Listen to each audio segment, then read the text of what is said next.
The New York Jets could be looking to trade out of the first round, trade down in first round at least. They currently hold the number 10 overall draft pick, and ESPN's Rich Cimini reported over the weekend that the Jets are strongly considering trading down in order to acquire more assets, ideally from a team desperate to nab one of the top quarterbacks in the draft, like Drake May, Daniels, or even Caleb Williams if he, for some reason, decides to slip.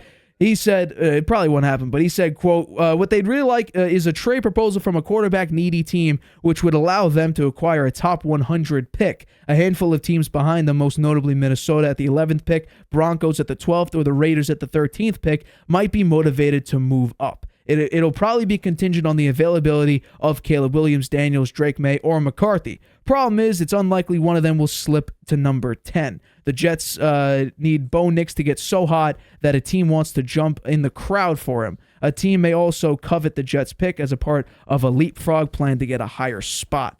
Something like the Vikings we expect to be doing with trading with the Texans' pick to get number 23. So, do you think this would be a smart move by the front office of the Jets to trade back from the number 10 pick, especially with some of their offseason acquisitions like Tyron Smith, like now trading for Hassan Reddick? Is this a smart move for the Jets? Yes. Yeah, I think they should trade down.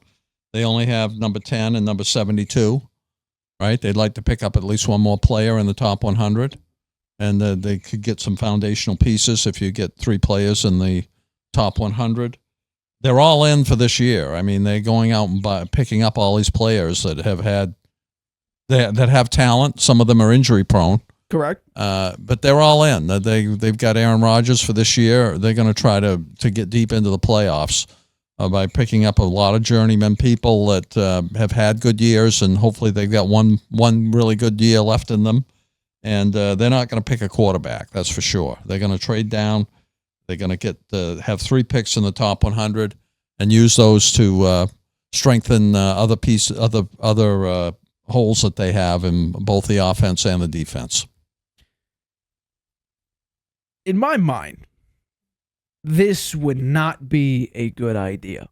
I completely understand the logic, and it makes sense. For a team that, hasn't had much success drafting offensive pieces and quarterbacks and such like that, acquiring a lot of pieces might be a good idea if you needed them.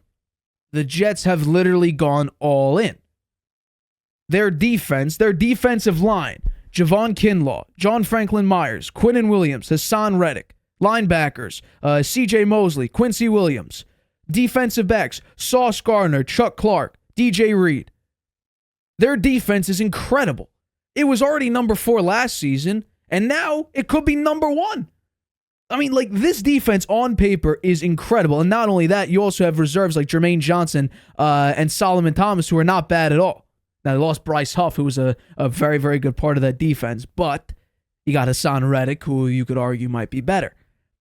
What they do need, though, and you could argue depth at offensive tackle, which could be the case in number 10, draft any one of the draft whatever the best offensive lineman is at the number 10 spot. But for me personally, you can go 2 ways with this. Get a top receiver to be your wide receiver 3 or wide receiver 2, or in case Mike Williams ends up getting hurt, which based on the history, we obviously don't expect that or hope for that, but based on the history, chances are he'll probably get hurt. He's incredibly injury prone. Or you could just use him as a wide receiver 3 piece, the rookie receiver, to have a very good wide receiver 1 in Garrett Wilson, a very good piece in number 2 with Mike Williams, and then a very promising piece with Aaron Rodgers at quarterback at number 3, whether that be any one of the top receivers, if Rome Odunze drops to number 10, if Malik Neighbors somehow is number 10, depending on how the Bears decide to draft with the 9th pick, and then you also have Breece Hall on the offense. With my 10th pick, I think they can go 2 ways. Like I said, offensive tackle, or I'd go Brock Bowers, tight end from Georgia, because all you have really is Tyler Conklin.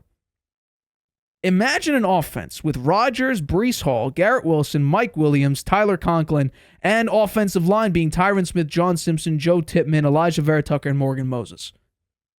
Would that not be one of the top offenses in the NFL? Screw the AFC only. How about the top in the NFL? And then compile that with the defense that was number 4 last season, and let's hope Aaron Rodgers stays healthy.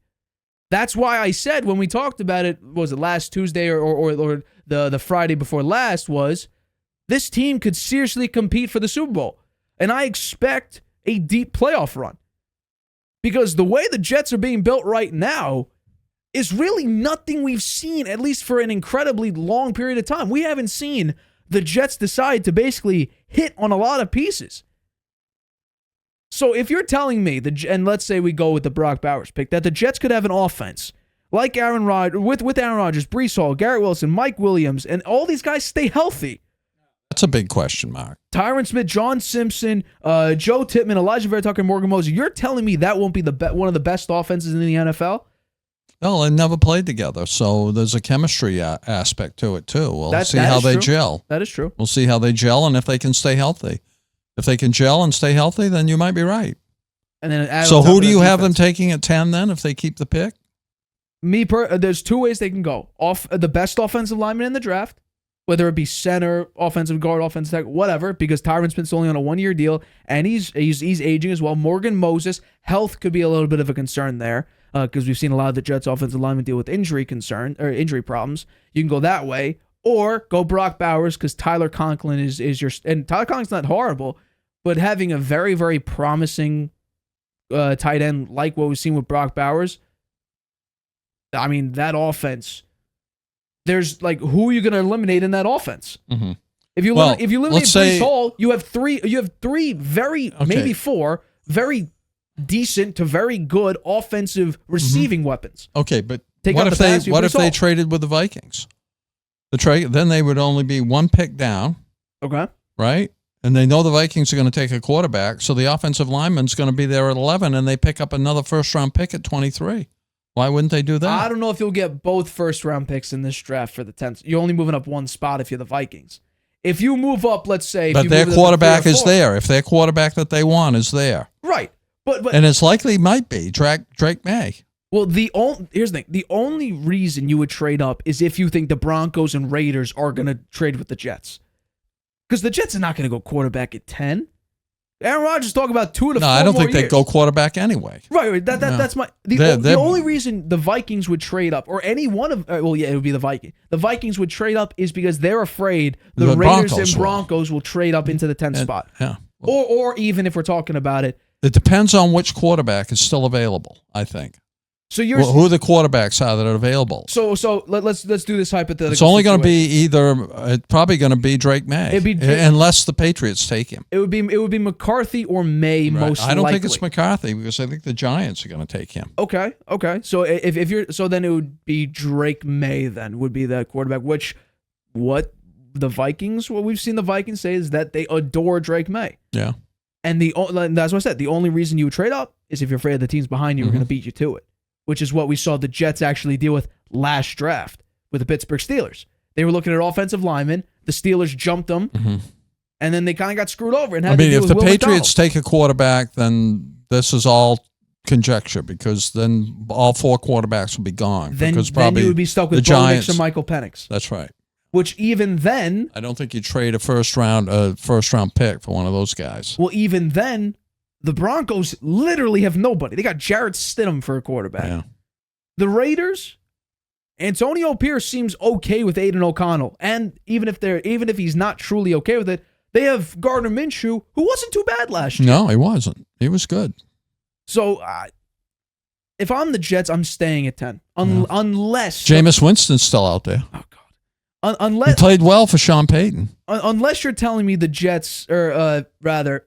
If I'm the Jets, I'd stay at 10 unless the Vikings are honestly not the brightest and decide, no, we're going to give you both first-round picks in this year's draft. That would be a steal. If they're willing to do that, don't even worry about, because you're going to draft Brock Bowers or an offensive lineman at number 11 anyway.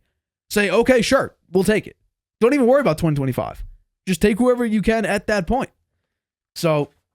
I don't know. It's going to be a very, very interesting situation as the Can't wait for that closer. Draft. It's coming up soon. We have 23 days, a little above 3 weeks. Hi, everybody. Thanks for watching. Make sure you subscribe here to get the latest from the show. Also, if you want to check out the full episode, make sure you click the I in the top right-hand corner right now. If you want to listen to this show anywhere you go, make sure you go to anchor.fm/The Harvey Hour or anywhere you get your podcasts.